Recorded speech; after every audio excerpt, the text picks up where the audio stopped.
Welcome to Cincinnati Soccer Talk, the podcast covering all things soccer in the Queen City. So get in touch, soccer fans. Email us at feedback@cincinnati-soccertalk.com. Now, here's your host, Nick Suberly. Hey, what's happening, Cincinnati Soccer Talkers? Welcome to episode 127 of CST. That guy did it to us. Can you believe that? Can you believe that guy did it to us playing the game Saturday night? I don't even want to talk about it. FC Cincinnati draws 1-1 with Nashville SC, scoring early, and then not a whole lot happened until the end. We will discuss that match and more coming up here on this show. We're going to be joined by Nipun Chopra from SocTakes.com to get his thoughts on USL officiating and officiating as a whole, in particular regarding some comments coaches have been making lately regarding officiating. And, of course, we all know after the match Saturday night, Alan Koch had some choice words for the official. So we'll talk with Nipun here in just a few moments. We're going to be opening up the Kings Hammer Hotline later on in the show as well. FC Cincinnati fans, this is your chance to have your say about Tucker Hume scoring his first goal of the year against the FC Cincinnati late, the celebration in front of the Bailey. We could talk about the new signing that made his debut on Saturday night, Fernando Adi. What did you make of his performance? What did you make of the atmosphere when he came into the match? This is your chance, FC Cincinnati fans, to have your say. So get in touch with us. 513-399-KICK. 513-399-KICK is the number to call. Of course, if you don't want to call us, you can always email us, feedback@cincinnati-soccertalk.com, or better yet, hit us up on the Twitter at Cincy Soccer Talk. All right, it's now time to this part of the show we do at the beginning of every episode now. It's time for Captains. Captains! And I'm a little reluctant to do this week, but this week's episode captain is Matt Imholt. Matt is not letting me say his full name on the show. I just did it, but he wants me to now change it to, I can't believe I'm doing this. Liverpool is superior to man. You know what I did this weekend? Oh, you see what I did there, Matt? You see what I did there, Matt? Yes. So, Matt, thank you so much for your support. Liverpool is superior to Man United is what he wants me to say. And instead of Matt Imholt, I told him I would do it at least once. I don't know, maybe we'll do it a few more times. But, Matt, thank you so much for your support here at CST. I feel weird even saying that. That's a really clever way to show support and also spite you at the same time. Yes. That is the voice of Boston, Razzle Dazzle, PTO, Mr. Social himself on the show. Boston, how are you, buddy? Doing well. Had a great weekend. It was good to see you again, Subes. We got to hang out a little bit at Hangover Easy. Kind of was bouncing all over the place. Got to hang out and meet USL memes and force him to eat a Skyline chili, which he made the terrible mistake of leaving in his car for hours before consuming it. Oh, it was bad. Wait, he consumed it? He bought it on the way here. And then he finishes the drive to Nippert Stadium and just leaves it in his car. And we just hang out and tailgate. And finally, I'm like, hey, man, when are we going to go? When are we going to go fix this bed? I'm going to record you, throw you up on Twitter. And he's like, it's in my car. And I was like, you have kept Skyline in your car for the last 2.5 hours? And he's like, yeah, it won't be a problem. I'm like, yeah, no, you say that now. I'm not going to lie, Boston. I probably would have eaten it too. For as little as I get it, I probably would have done the same thing. In fact, I did. I got in Friday night, smashed a 4-way onion and 3 cheese conies. And, yeah, props to USL means for even, he was a man of his word. Yeah, he was a great guy. It was fun hanging out with him. Without Louisville here, it's kind of nothing, no stakes, nothing on the line for him, and so he just got to enjoy the match and hang out with our fans. Everybody treated him real well. Yeah, it was a good time. I'm glad I had a chance to meet him as well. So, good stuff, Boston. I'm really looking forward to getting your take on what went down against Nashville over the weekend. Let's also welcome into the show the quiet one, but the man with the mighty pen, Rob Pierce. Rob, how's it going, buddy? Hey, Subes. Just like Boston, great to see you for a little bit. I had the unique perspective of standing behind Subes in the second half of the Bailey, and for somebody my size, my height, that's not easy. If you want to know what it's like, it's kind of like trying to peer around Great American Tower or another tall building like that. You get a little bit of this. All in good fun, of course. It was good to hang out with you for a little bit, and can't wait to dive into the Nashville match here. Yeah, it was fun. It was fun hanging out with you, and also sat next to Jeff Tebbets, who's a fan of the show, right. Yes. And it was always fun getting his perspective on the match. So, and you're right. I told you, it was because when the second half started, because you joined me at halftime, I was like, you might want to stand on the bench because there's no way you were going to see around me. It didn't help. No, it didn't. Good to have you back. Looking forward to getting your take. Last but not least, the one and only, the night drummer himself, Bill Wolf. How are you doing, Bill? I'm doing great. Yeah, I got to be last but not least and the one and only. So that was pretty special. Yeah, it was a good weekend. A lot of fun. Long delay.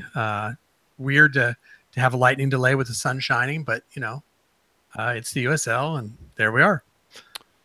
And it was very good to see you, albeit very briefly. I think I saw you just long enough to give you a hug, and then that was it. Yeah, the march, and that was it. Yeah. Well, you were right in front of me for the actual, whatever you want to call that, mini march within the stadium.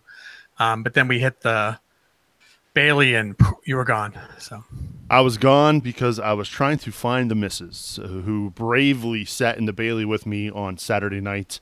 And I told her, I was like, hey, I've got two tickets to sit in the Bailey. What do you want to do? Like, do you want to go sit with my folks over in 118, or do you want to sit in the Bailey? And she reluctantly said yes. But she was a trooper. After a couple Miller Lights, she started singing the songs. So I was proud of that. But yeah, it was great seeing the three of you. And really, honestly, it was great seeing so many fans of the show and supporters. And I can't even count how many times Saturday night, as we were standing there near Shakely Lawn for the lightning delay to kind of go over. I probably had 10 people come up to me to say, hey, I listened to the show, or even supporters come up to me to say, hey, I'm a supporter. I love what you guys are doing. So thank you to everybody who stopped to say hi and let us know what you think of the show. It's always fun coming down to see that. So thank you for all the kind words. I must say, I have to give it up to the Queen City Mafia.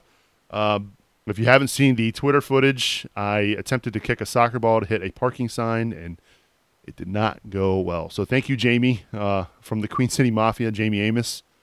I said, hey, you're going to put a beer on my head, and then it never happened. So, oh, well, what are you going to do?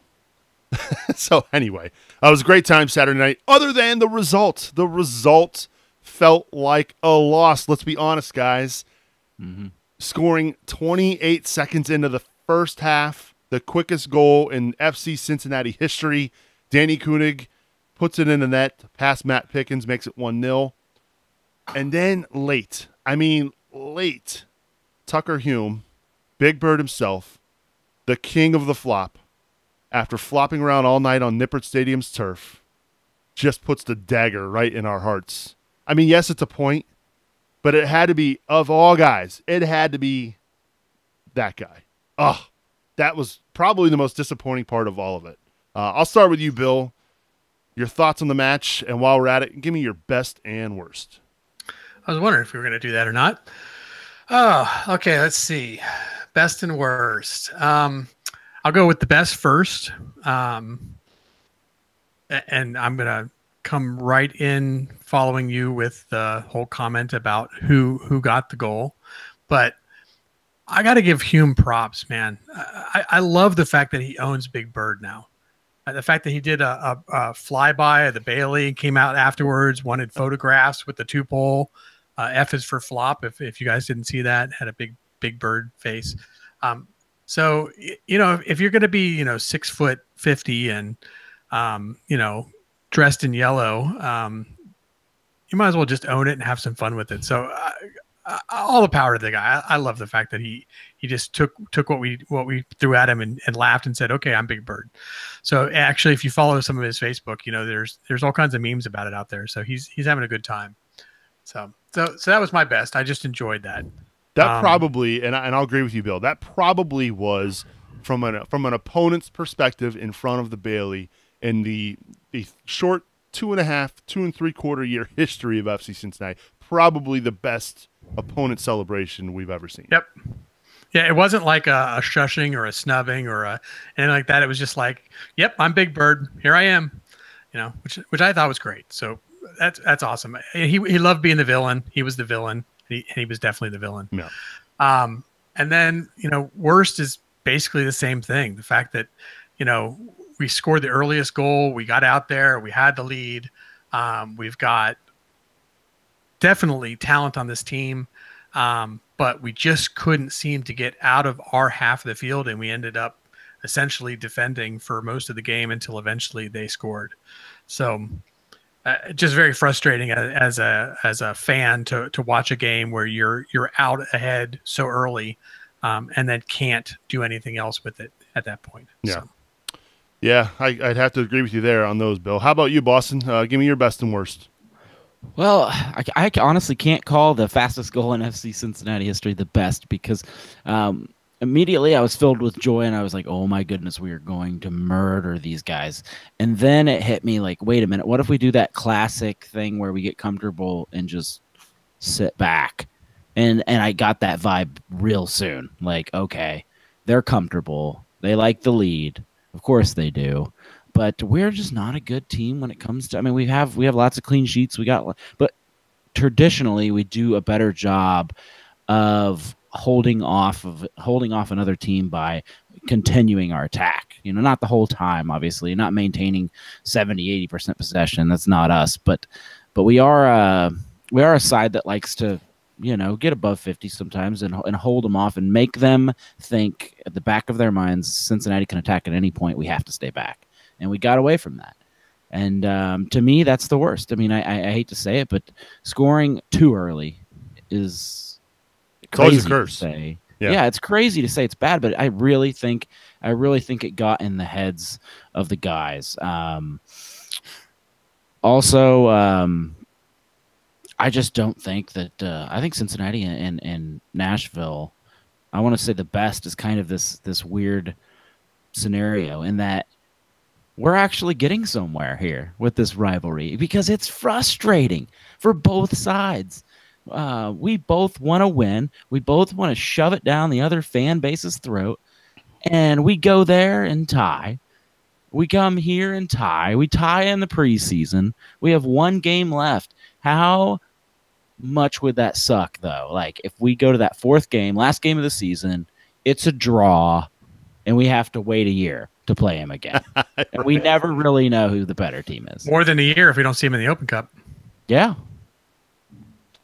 Yeah, that's a good point. I like that, Boston. How about you, Rob? You got a best and worst for me?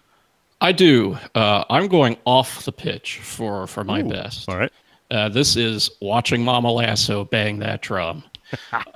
I was fortunate enough to be close in the Bailey in the first half to get a good view and watch it happen. And she was not shy about it at all. Got to chat with the Lasso family a little bit at Hangover Easy beforehand, and she told me that she wouldn't be shy, and she lived up to her word. Props to Tom Grabo and anyone else that gave up their wristbands so that the Lasso family could get in. I know Grand helped a little bit with the banner. And I told Mama Lasso that Cincinnati has a little bit of that Southern hospitality.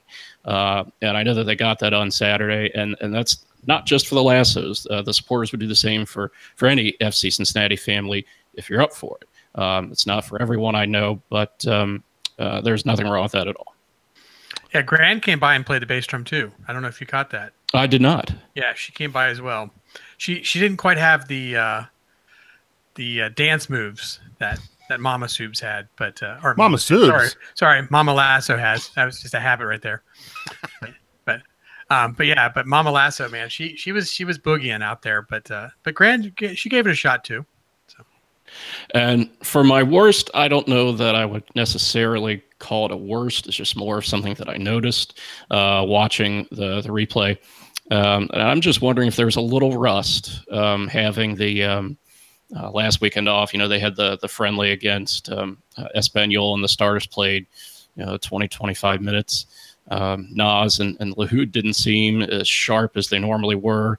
Lahoud's coming back from an injury, I know, so maybe he had a little bit of the Lance Lang thing going on from the week before. So, like I said, just something I noticed. Interesting. Yeah, I think rust might have played a little bit of a factor in it. Having the week off. We knew Lahoud, as you mentioned, coming off of a knock.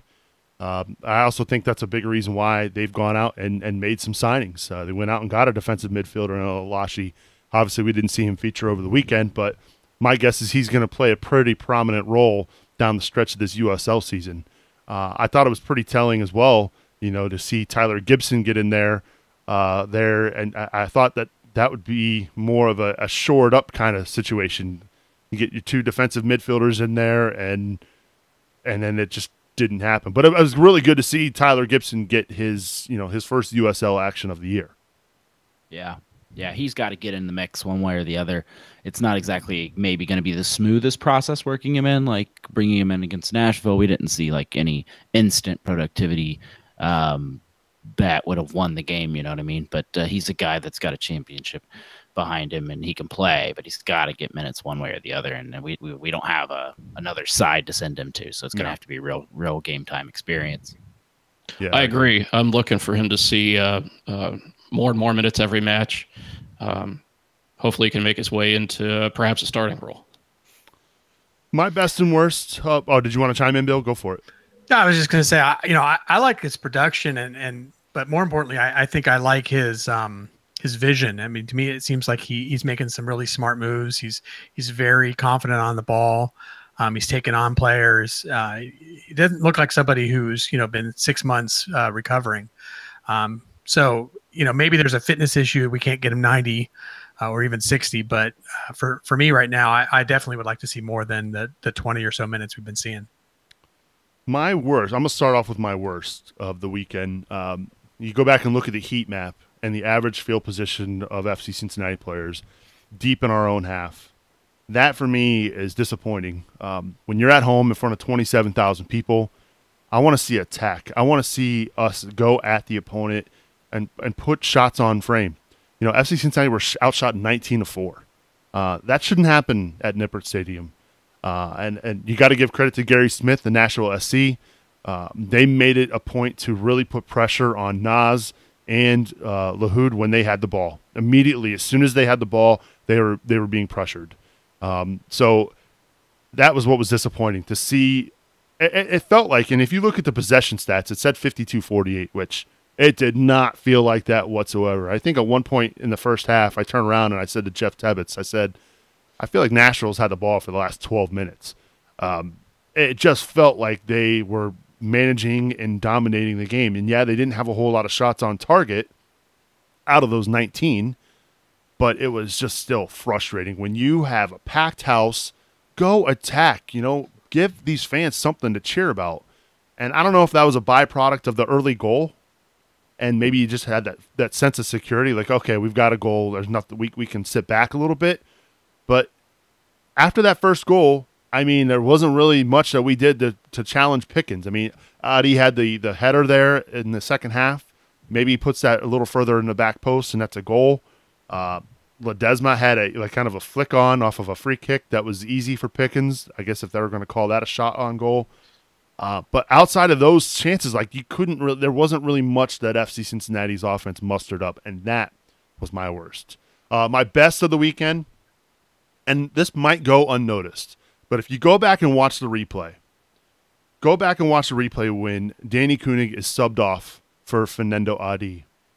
And I want you to notice and go look at the two gentlemen who went up to him. They sprinted from their positions on the back line to go up and give that guy a hug. Deco Cannon and Forrest Lasso both beelined for Danny to give him a massive hug. I think that's showed some leadership right there. Let him know that, look, we know we've got this big guy coming in. The crowd's cheering like crazy for Fernando ID, but Danny Koenig's going to have an impact on this playoff race. They're going to need him 100% the rest of the way. So even though they're bringing in this high-priced striker, and it's great for the club, Danny Koenig is going to play a part in this, and they need him mentally to be into these games. So I love the fact that Deckel and Forrest both ran up to him and gave him a massive hug and let him know that they appreciated what he did on Saturday night. So those are our best and worst of the week. We'd love to hear what you think. Get in touch with us. Email us feedback at CincinnatiSoccerTalk.com. A lot of the folks here in the chat room mentioning that their worst was officiating.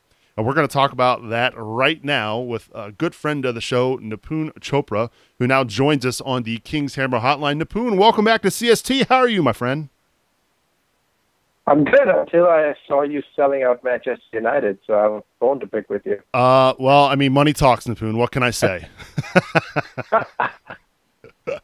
Oh, man. Well, we're glad to have you back on. You're doing some great work over at Sock Takes. We know also you do your thing over there in Indy. You're a big Indy 11 guy. But let's talk about Saturday night, FC Cincinnati versus Nashville. It was a really big matchup in the Eastern Conference. And I saw you over the weekend make some comments about coaches criticizing officiating. And I can you kind of explain what you meant by that?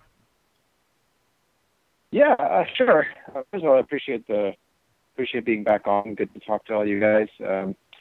What I meant by that is that there's definitely been a lot of with the increased attention to USL, with the increased availability of USL games, there's been a very strong emerging narrative that all USL referees are poor, and that the standard of refereeing in USL is poor.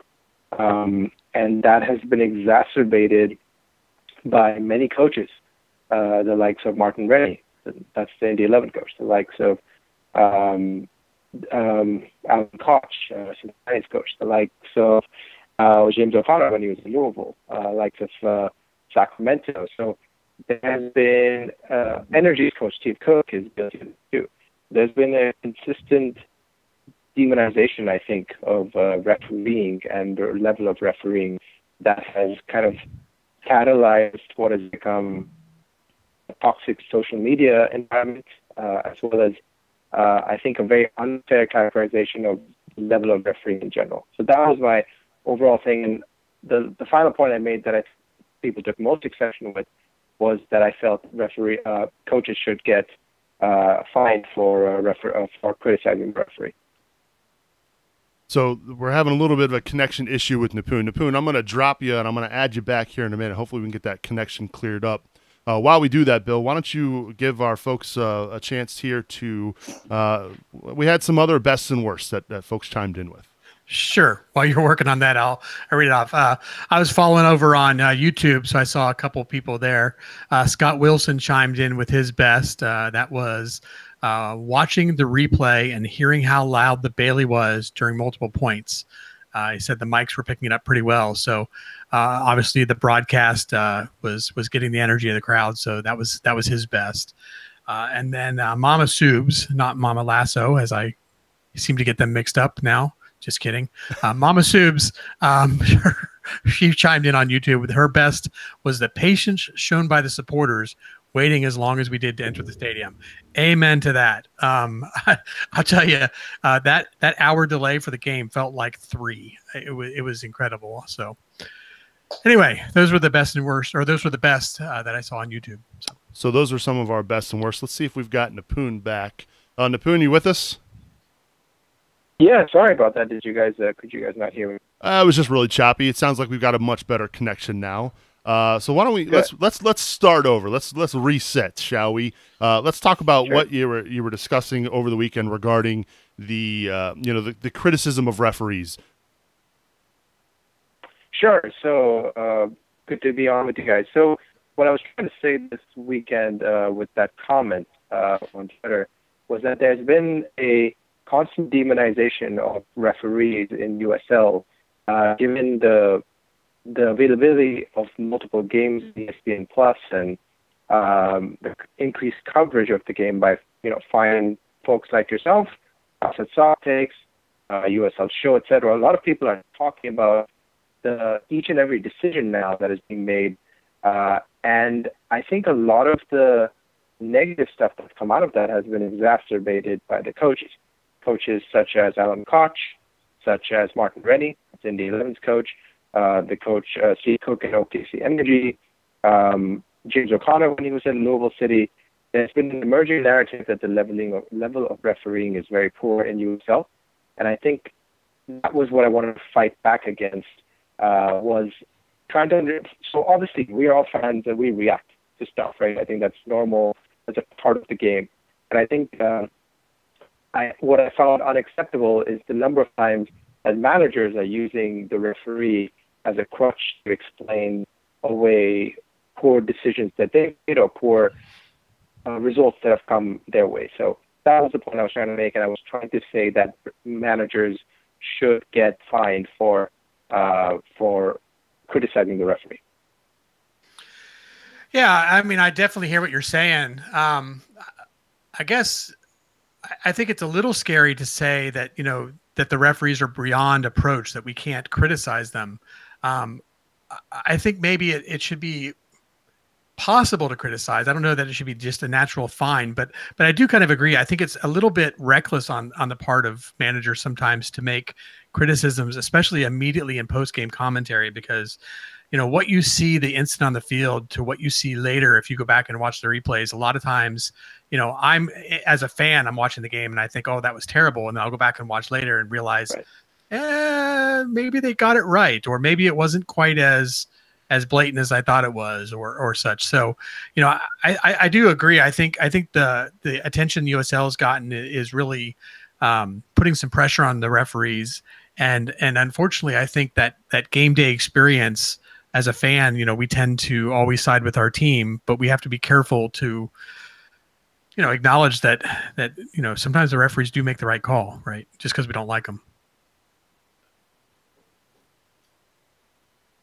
Yeah, I mean, I'll kind of add on to that a little bit there. I think it's important to understand that referees are not perfect. When someone is watching a decision on his or her TV, they have the benefit of all kinds of replays and all kinds of analysis, even from the commentators, right? So a referee is literally, in fact, I always encourage people to try to referee a game. It is remarkably difficult how difficult refereeing is. But I agree with the general premise that referees should be criticized. I mean, they can be criticized. They're not above reproach. That's never been the point. But managers that are pushing back on referees in a way that takes away from their own issues, I think, is what I'm really disappointed by. And I'm seeing that happen more and more and more in USL. I will point this out as well. There's this emerging narrative, and when I tweeted this out, I got tons of responses, as you might imagine, because it's a controversial and touchy subject. But one of the most constant things that kept being thrown in my face is there are no consequences. There are no consequences for referees having a poor game, which is completely inaccurate. And I'm currently working on an article that outlines exactly all the things that happen with refereeing and how they're evaluated and how they move up and down based on parameters that are predefined that determine whether they're doing a good job or not.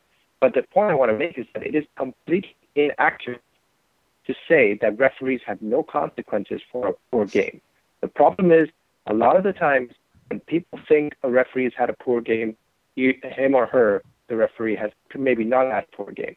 A lot of the times that a fan thinks that a referee had a good game, usually because the referee is given a penalty for his team. So the subjective evaluation of referees by fans and managers is not correlated with the performance of the referee. That's a very important thing to recognize, I think. Hey, this is Boston here. I appreciate your thoughts. I agree a lot with a lot of it when it comes to pro refereeing, but I wanted to take a kind of a turn and get your view on a similar but different issue, one that I've myself been heated about this year when emotion got the best of me. Boston, but, you getting heated about something? That doesn't sound like it. I know, right?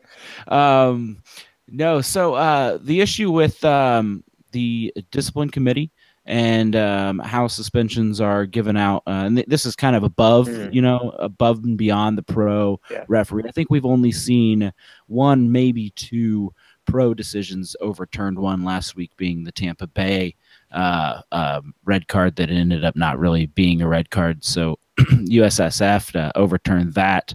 But a lot of the times, I feel like the big problem this year is you only have two. Maybe, it's small, the amount of penalties that have been overturned by pro, but what we've seen is a lot more stiffer penalties coming down from the USL this year. There was like 7 or 8 last week on the discipline committee. And then they took away the ability for appeals in the off season via that discipline committee. So kind of wanted to get your thoughts on that. Is what we have now the perfect system, USL going forward, or should it look more like what the MLS has? I'm just trying to get your thoughts on that. No, I mean, it's a valid question because we don't know what the system is. All we know is there's 3 people sitting in a room somewhere. They might not even be in a room. They might be talking over Skype or something. They're reviewing these decisions and coming up with an answer in terms of how valid they are. We have no idea. It's a complete black box, and that is disturbing to a lot of people because there is, you can argue that it's devoid of bias, or you can argue that anything is devoid of bias, but we want to know exactly what is going on. So I completely share your concerns, Boston, about that. And I don't have an answer for you. I don't know who it is. I don't know why they make the decisions they do. I agree that there are levels of inconsistency. I think the Kenny Walker thing with Indy 11 was a perfect example of that. But in terms of the discrepancy in what retrospective ban was handed to McInerney versus a recent incident where a much larger ban was handed out to a Cincinnati player. I'm sorry, I'm forgetting the details, but I think Emery Walshman. Walshman. That's right, exactly. It was Emery Walshman. But I would love to see more clarification from USL. Unfortunately, and since you guys cover this very well, this. When it comes to criticisms of USL, there tends not to be a lot of communication from the league. So we're not really going to find out exactly who is in that black box or what the constituents of that black box are. One thing you said a little bit ago, Nipun, that I really like, and I agree with a lot, is the fact that, referees are human and they make mistakes. And I think that's something that we don't want to acknowledge. We don't want to admit that it's part of the game. And we just have to, kind of help people understand that's just the way it is. Just as much as, coaches make mistakes and players make mistakes, and for that matter, fans make mistakes, so do the referees, because we're all people out there and we all make these mistakes. I think where people are struggling, and part of why we don't view referees that way, is this lack of transparency that it sort of ends in the disciplinary committee, but begins even sooner than that, where there really isn't any sort of, and I agree with you, there is accountability, but there isn't anything that's very obvious to people. And I'm not saying that there should be like a public shaming of a referee. That would be ridiculous. But I think people need to have a sense of, this stuff is being reviewed, and yeah, that was an error, and we realize it was an error. Just those kinds of things would maybe help people acknowledge the fact, or not acknowledge, but accept the fact that mistakes are made and people are seeing the mistakes, because that's better than just this black box that we're dealing with today. I think so, but I'm a little. If you're talking about that, there should be, I don't know, like a document that's released that says, the disciplinary committee decided Jack McInerney deserves one game suspension versus Walton got 3, and this is why. I think that is perfectly reasonable. What I don't want to see happen, and I don't think this is what you were suggesting, but a lot of people suggested this to me, is that people want to see post-match press conferences with referees. And I 100% agree with that notion. because Ooh, first of all, that'd be rough.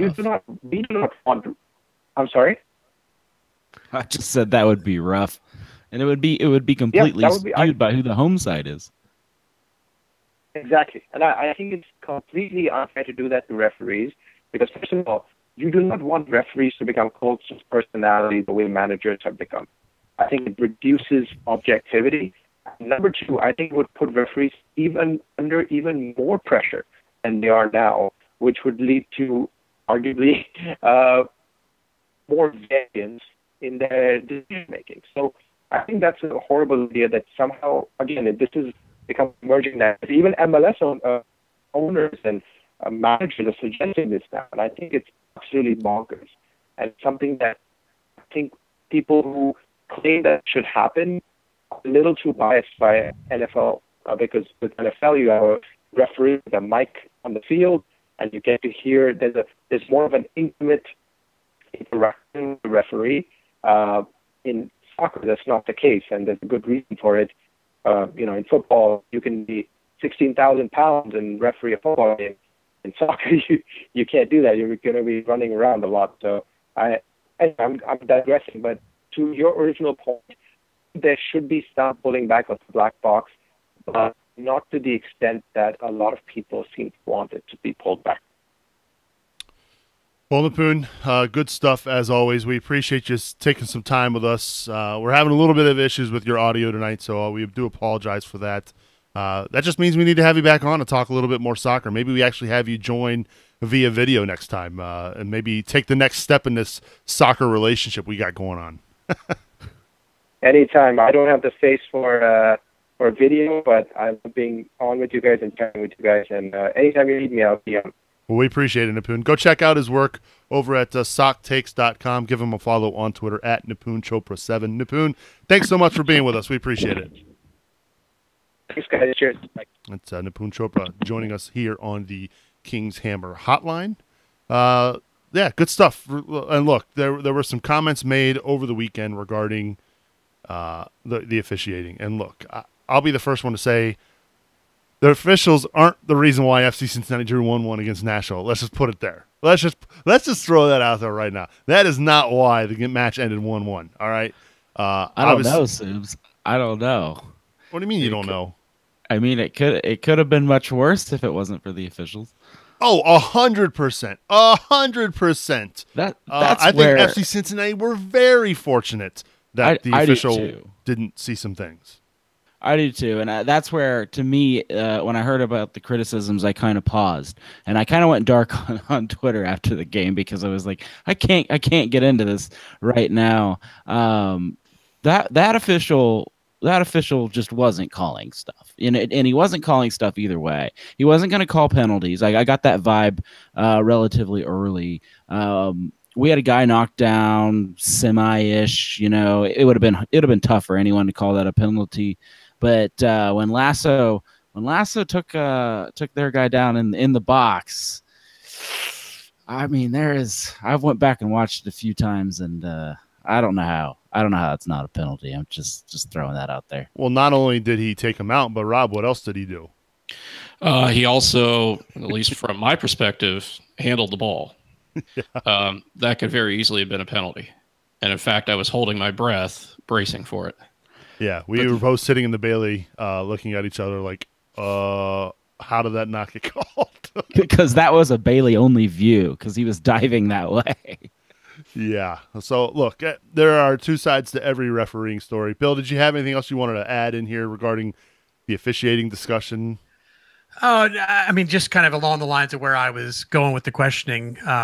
I was just thinking back in the past, definitely not a press conference thing. That would be insane. I agree with Nipun on that one. Just because we don't want refs to become personalities. It's just silly.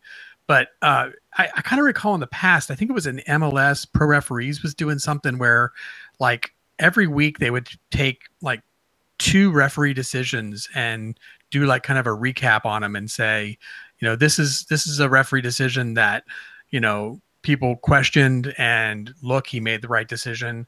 And then they usually try to find one and say, oh, yep, he missed it on this one. It was kind of a neat little show. I don't remember when it stopped or what exactly it was called at the time. It's been a little while since I've seen anything like that. I've looked for something since then. Yeah. But it was really neat because it was kind of nice that you got to see how the process was made. They discussed the rules. They discussed, why it was right or why it wasn't right.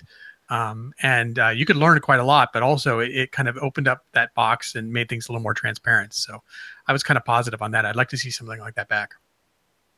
Yeah, I don't know if we will see it, but I know ESPN FC used to do that with Peter Walton, who is I believe the director or former director of pro referees. So I know every so often he goes on there to kind of go over some MLS calls. So, but this is a perfect opportunity for you, the fan, listening right now, watching live on Facebook, YouTube, Periscope, and Twitch.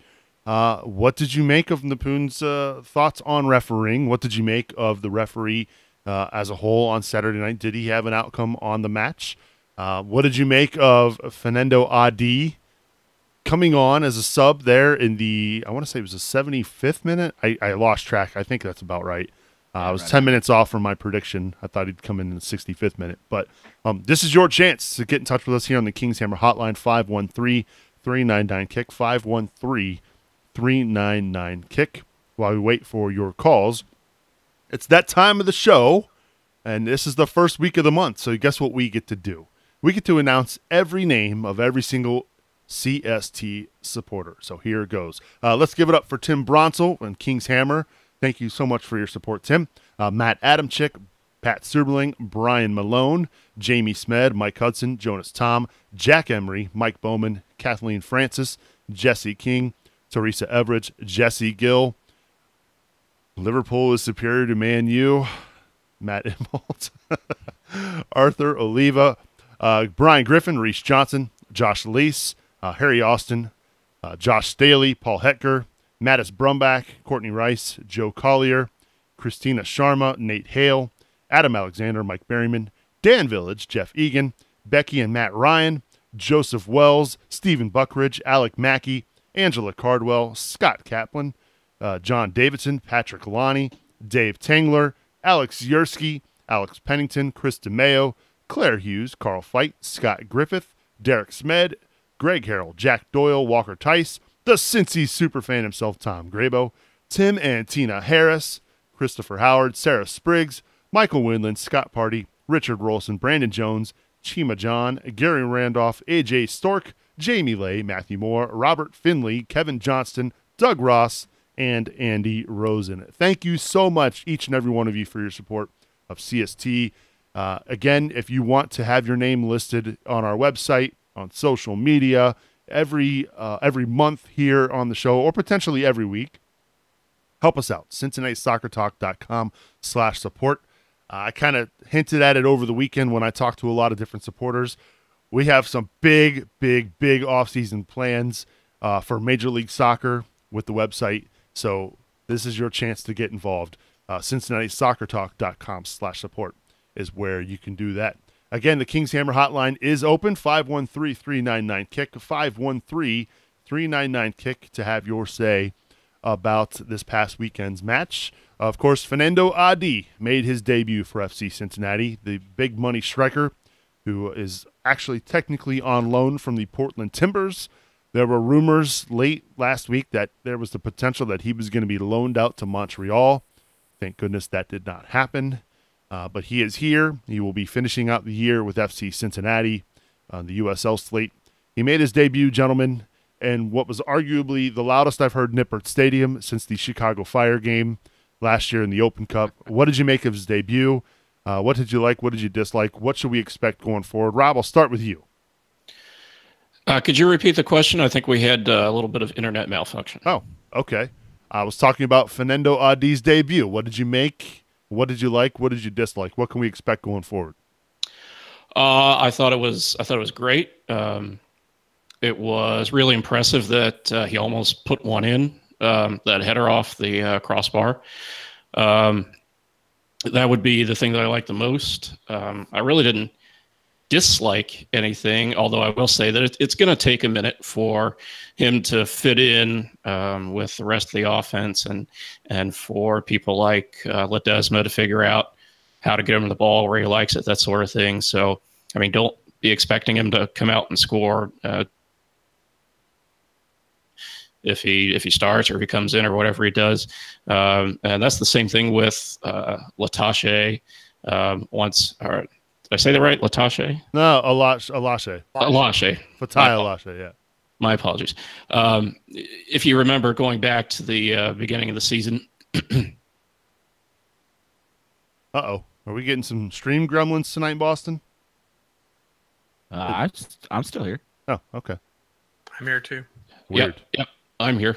Well, I'm having some weather here in Northwest Ohio, so maybe that's what's playing a little havoc on our stream tonight. But yeah, it's gonna. And Rob was kind of alluding to it. It's going to take time for Adi to get the. He's obviously learning on a little bit of a curve right now, trying to learn everybody's tendencies, where they want the ball played, who's going to be playing that ball into the box. So yeah, it's going to take some time to gel. But how pumped were you, Boston, to see Adi hit the pitch for FC Cincinnati for the first time? Can none of you hear me? I can hear you. What is going on? Boston, are you there? He's laughing like he's there. Are you okay? I am. I did lose you for a second, so I closed out of everything else, so I think we're good. Okay. I'm going to ask you again, as awkward as this is. What did you make of Adi's debut? No, I really thought it was special. What what was kind of cool to me is how educated our fan base is. I think a year ago, or maybe especially 2 years ago, if we would have brought in a player, even a $1.9 million player, and said, "Hey, this guy's going to join our USL team," people would have been like, "Oh, okay, cool. So he's like a goalie." What's going to happen to that guy? Like, you know what I mean? It's just, they knew. You could tell from the cheer this was something. This was a big deal, and I appreciate everything Koenig did on the field. He gave us the only goal. He practically earned the 1 point himself. And I agree with you. I think he's going to be a big part of it. I think a lot of that cheer was especially for Adi at first, and then it transitioned to Koenig. Yeah, Bill, you got any thoughts on that? Well, not the end of that, because I didn't hear the very end of what. What is happening? But yeah, I mean, I think where Boston was going with that in general. Yeah, I agree. I think it's great. The fans seem to really understand that this was significant at a different level. Not just simply the fact that we had a guy out there who was going to score goals, but what it meant to the club. Just from a big global standpoint or whatever, the fact that we're moving to the MLS and we're starting to bring in some of these high profile players. The only thing I'm concerned about is just, that people understand that you don't bring in a number 9 striker and somehow expect that he's going to just win every game. Right. I mean, there's 10 other players out there. Actually, there's 21 other players out there, because 11 of them are trying to stop him. Everybody has to work together. He can't score all the goals himself. He needs people to bring the ball to him. He's not just going to, this isn't like, whatever it is, U10 soccer or something where the one guy gets the ball and he just dribbles through everybody and scores. That's just not going to happen. So, as quality as he is, it still is a team effort. It's still going to require everybody. So, that's my only concern, is that we don't, bill him up too much, put too much expectation on him. Yeah, he's obviously he's a high price striker. Obviously for FC Cincinnati standards or USL standards. I don't want to put too much pressure on him either. I think it is going to take some time though. But you saw flashes of it. The fact that he was able to get on the end of that header. When that cross came into the box, I thought that this was easily going over his head. He wasn't going to get to it. And then the next thing you know, he actually did get to it and put it on frame. So I like that he's got the ability to get up and put his head on the ball. Would have liked to have seen him put a little further to the back post. Maybe that's a goal. But, again, it's going to take some time. I think we've kind of touched on it a little bit. It was actually announced late last week after our show that I'm probably butchering his name. Is it Konate? Konate. They couldn't get it right on Twitter either. So, look, he's a left back coming from Serie A. He's got some experience in Europe. And so Blake Smith's played a lot of minutes this year. I think that Pa is probably going to get, once he gets acclimated to Cincinnati, we're going to see him a little bit more here this year in USL. So, look, it's going to take some time for these new guys to get acclimated. So just show a little bit of patience here. We did get this question on YouTube from Adam Alexander. He says, what formation starting 11 do you all think we will see with the new additions? Obviously, we've been playing the 4-4-2 diamond for most of the year. And obviously, we kind of knew what our best 11 was pre-trade. But now, where do you think we stand as far as the projected lineup, and where do we go from here? I'll start with you, Bill. That's a really good question. I feel like we started with a 4-2-3-1, kind of acting like we had a number 9 target, and we really didn't.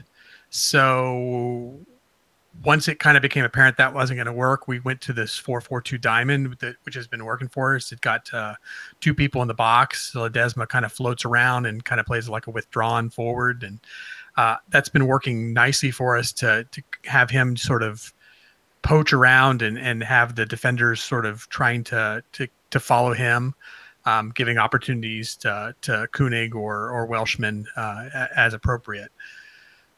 I kind of feel like there's a likelihood we'd go back to the 4-2-3-1 with Adi up top. He's a big number 9. He's a big target. It'll be interesting to see how well that works. And then what does that take away from it? So it does give us a little bit more power in the midfield. And if you looked at the last game against Nashville, they moved 3 of their midfielders very central and basically had them 3-on-2 versus Nas and Lahoud and really kind of own the game.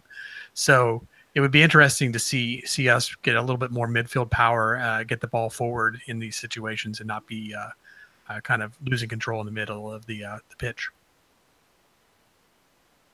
Yeah, I think honestly what I want to see is a little bit of diversity. I don't want to be stuck in this pigeonhole of we play the diamond, because teams are slowly trying to play us than that, and some of them have figured it out.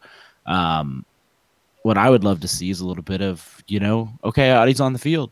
Now we're going to switch to this game method where we bring down wingers and they cross it in, kind of like we saw Ledesma do right at the end of that game. Because, that may be more Adi's style, and I'm sure he's going to tell us exactly how he likes the ball being delivered to him. And we're going to have to play his way. I mean, he's just that kind of player. We get the ball to him the way he wants, and he'll put goals in the back of the net. And then we can always shift it back to diamond at any point, if Koenig's on the field, or even if Adi's on the field and we're just not having success.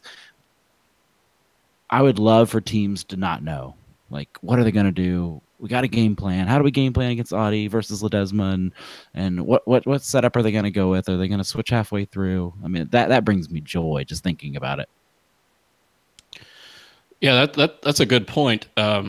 What I was thinking, I just love Ledesma's creativity when he's able to kind of float wherever he needs to be. And sometimes I think in the 4-2-3-1, I think he might be a little pinned, I guess. That's what we saw earlier in the season anyway. But yeah, there's something to be said for what Adi's used to, the way to get him the ball. And another thing about the 4-2-3-1 earlier in the year is FC Cincinnati did not have Nas as the central attacking midfielder. So I wonder how much that could make a difference. There's a lot for Allen to figure out. Yeah, you're right. And I worry if you switch to a 4-2-3-1, what does this do to Ledesma? Because right now in that diamond where he's got a little more freedom and some flexibility, look what he's done. I mean, he is up there in assists, he's scoring goals. And early on in the year, when they were playing that 4-2-3-1, I think he was stuck out on that right wing, and he wasn't really sure what to do. And maybe that's not the case. Maybe he knew exactly what to do, but maybe that wasn't, where he was using his best strengths at. But at the same time, especially with what we saw over the weekend getting overrun in the midfield like they did, maybe you counteract that by putting more bodies in there. So that it remains to be seen. We know Allen has I don't know if preferred is the right word, but has talked about the 4-2-3-1 as something he likes to put out there. But, at the same time, you don't want to mess with success. I mean, this has been a great year. They're sitting in first place in the Eastern Conference, the number one team in USL on 45 points. They are 9 points clear of Louisville right now, which is even better. If you look at the playoff race as it stands right now, FC Cincinnati would host. Believe it or not, Ottawa Fury FC. Can you believe that, gentlemen? Didn't see that coming with the way that their year started. So, look, it's a long ways off. These new guys need to get adjusted. To get into tactical predictions as far as formations go, I'd like to see him keep doing the 4-4-2 diamond. Obviously, Nashville had it figured out over the weekend. But you got to be adaptable, and that's why you bring in a guy like Adi, you bring in a guy like Fatai Alashe and Konate, and these guys are going to be factors for FC Cincinnati. There's no question about it. So nobody wanted to chime in tonight here on the Kings Hammer Hotline. We must have been just answering everybody's question online for all those watching on Facebook and YouTube and Twitter and Twitch. And so we'll postpone the phone line for another week. I'm sure we'll have a free-for-all, and everybody will enjoy chiming in. Maybe we'll hear from Bill Grandisto someday when he's not getting in trouble. I did see him at the match this weekend. Or in jail. That too. I did see him at the match over the weekend. He did show me his ankle bracelet. He was allowed there somehow. But no, we'll open up the phone lines another time. Of course, if you want to get in touch with us, you can hit us up on Twitter. On Twitter, at Cincy Soccer Talk. You can also email us at feedback@CincinnatiSoccerTalk.com. Man, that hour kind of flew by, guys. That was quick. I know we've gone long the last few weeks, so maybe a shorter episode this week is refreshing to our wonderful audience. So why don't we wrap things up here before we have more internet gremlins and technical difficulties. I'll start with Rob Pierce. Rob, thank you so much for being with us this week. Your final thoughts as we wrap up? My pleasure. My final thought, kind of fitting considering perhaps the source of the internet gremlins with a storm coming through the Toledo area there, is about the weather delays. It's easy to get irritated, but it's for your own safety. This is the first time that FC Cincinnati fans, at least to my knowledge, have had to come across a weather delay. This year, I haven't been to every home game, but I've been to most of them. Yeah, this year, you're right. I was going to say, we had a couple of them, I think, last year. Yeah, there was a bunch last year. But watching FC Cincinnati's Twitter is the best way to stay updated. And conversely, fans need to have patience, but this would be a big reason for FCC to boost their bandwidth or whatever it is that they need to do for MLS, because I was hanging a hangover easy and I got updates by the second, pretty much as they happen. But if you're at the stadium, I know I have a different Twitter experience, and it's very, very hard to get through. Next to impossible in some cases. So yes, it's annoying, especially when it's sunny at Nippert, but they're doing that for a reason. So just keep that in mind. Yep, safety first. Good point, Rob. I'm glad you brought that up. Appreciate all that you do. Looking forward to more contributions with the writing here at CST. You do a fabulous job with that, Rob. And of course, Absolutely. as our editor, you're our hawk, you're our eagle eyes. Every time I mess something up, he quickly points it out. No, we kid because we care, Rob. But thank you so much. Thank you. Glad to be back. Final thoughts from Boston Razzle Dazzle, Mr. PTO, social guy himself. Well, I think that FC Cincinnati and Nashville should have just agreed. They went at their house, we went in our house, and we both get a point more than we have. Kind of a pain in each other's sides right now, but I still feel pretty good about the season overall. Credit where credit is due. I criticized them when they dropped a point, or they dropped 2 points to us at their house. They did the exact same thing back. So Nashville fans, I owe you that. I owe you that one. We should not have drew or lost in our own house, and we did draw. That's good. Good on you. We have to go back down there.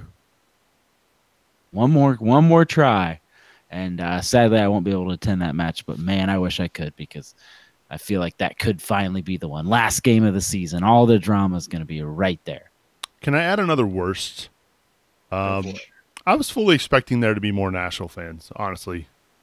I was kind of disappointed. No. I honestly thought there would be more fans there, but maybe that's just kind of their rep. You know, I'll be honest here. They're a first-year team, so I really don't want to knock on them too much. They're trying to get stuff going. I know we were bigger in our first year, but we were bigger in general, today.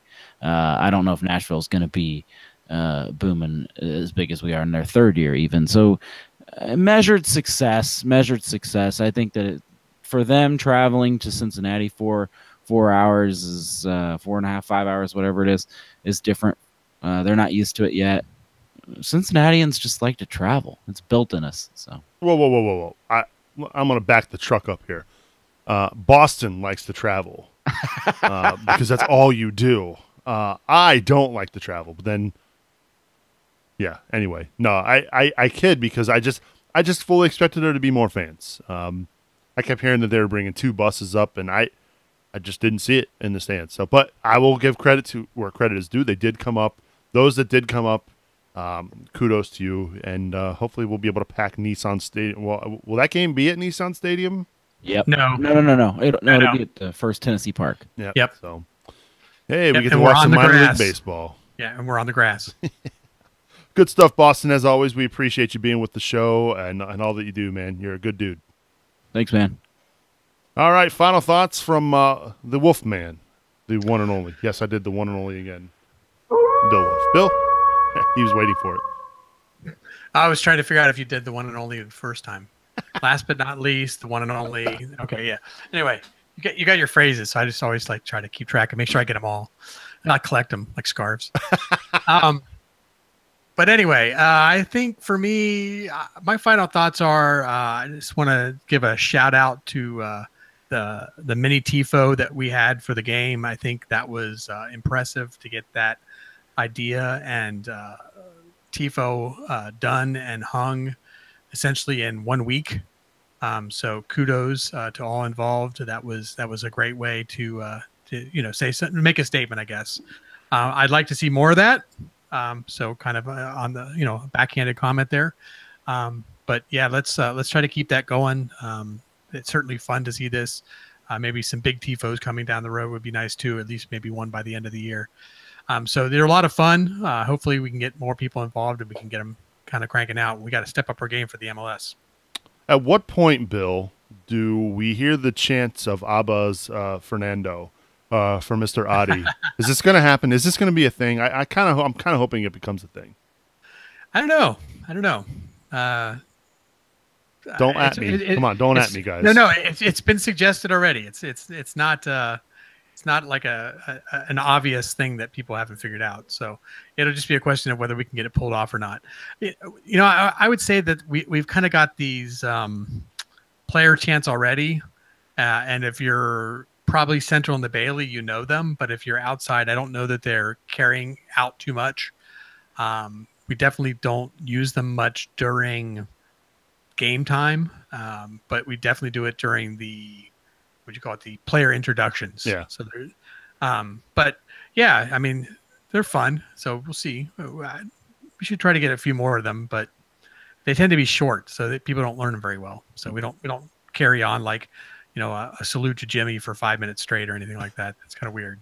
Yeah, that was a little weird. And it took me a while, too, to get used to some of the new chants that I had never heard before. But I slowly picked up on them over the weekend, but it was a good time. Bill, as always, appreciate your fine efforts here on CST. Thank you. My final thoughts as we begin to wrap up here.